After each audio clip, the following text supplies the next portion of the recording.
दीपक जी, आपसे जानना चाहता हूं, इस बात पे नाराजगी जताएं कि दूसरा क्यों ज्यादा बांट रहा है, इस बात की प्रतिस्पर्धा कीजिए। वो इतना वंचित के लिए कर पा रहा है, मैं क्यों नहीं कर पा रहा? ज्यादा बेहतर नहीं है? आप कर नहीं पा रहे तो खींच रहे हैं।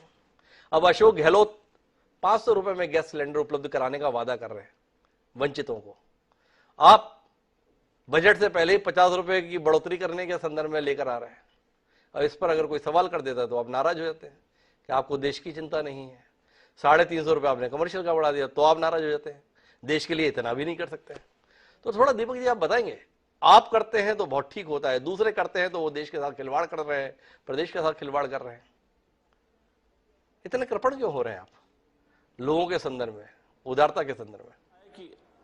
नहीं, देखिए ऐसा है कि दोनों चीजों का फर्क समझना पड़ेगा जी। एक तो मुफ्त रेवड़ी क्या है और जो वेलफेयर स्टेट की अवधारणा क्या है, उन दोनों के बीच के फर्क को समझना बहुत जरूरी है।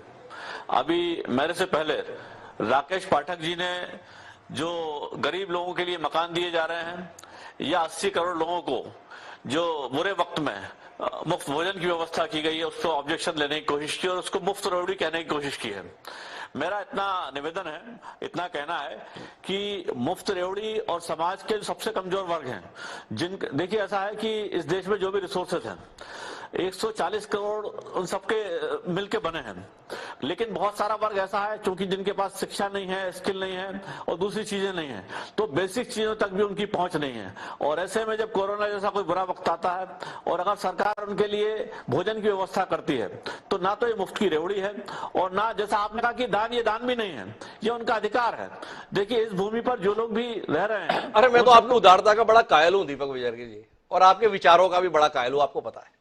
पर थोड़ा मुझे समझाइए आज इस कार्यक्रम में कि दूसरे क्या गुनाह कर रहे हैं और आप क्या पुण्य कर रहे हैं। ये पाप और पुण्य के फर्क को बताइए कि आम आदमी पार्टी की सरकार, कांग्रेस पार्टी की सरकार या अन्य विपक्षी दलों की सरकार, जिसमें जगन रेड्डी है, जिसमें चंद्रशेखर राव है, जिसमें ममता बनर्जी है, ये अगर अपने राज्य की जनता के लिए कुछ ऐलान करती हैं, वो ठीक नहीं करती, बहुत गलत काम करती है।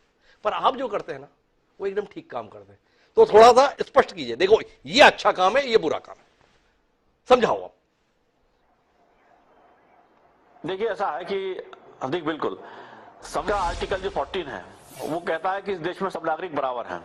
उसके बाद जब आगे आगे जाती है बात 15-16 तक, फिर एक बात आती है कि सरकार किसी भी स्तर पर लोगों को न्यायपूर्ण व्यवस्था उपलब्ध कराने के लिए और क्लासिफिकेशन कर सकती है, कोई क्लास बना सकती है कमजोर वर्गों की, जिसके तहत रिजर्वेशन हुए और दूसरी चीजें हैं।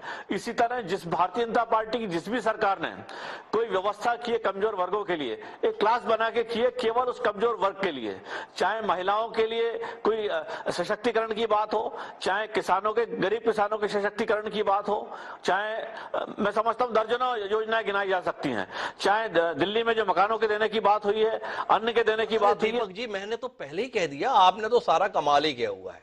आप जितने गरीब की, वंचित की, दीनहीन की चिंता करते कोई नहीं करता। पर साथ में ये तो समझाइए ना, दूसरे क्या गुनाह किए हुए, थोड़ा उस पर रोशनी मिले ना। अरविंद केजरीवाल जी या कांग्रेस की सरकार होने, जैसे मध्य प्रदेश में कांग्रेस की सरकार बनी 15 महीनों के लिए, या पहले भी रही है, तो उन्होंने कहा सबका, किसी का बिजली का बिल 100 रुपए से ज्यादा नहीं होगा। तो ये फ्री बीज है, क्योंकि जो लोग दे सकते हैं उनको सरकार की तरफ से कोई रेवड़ी देना ये अच्छी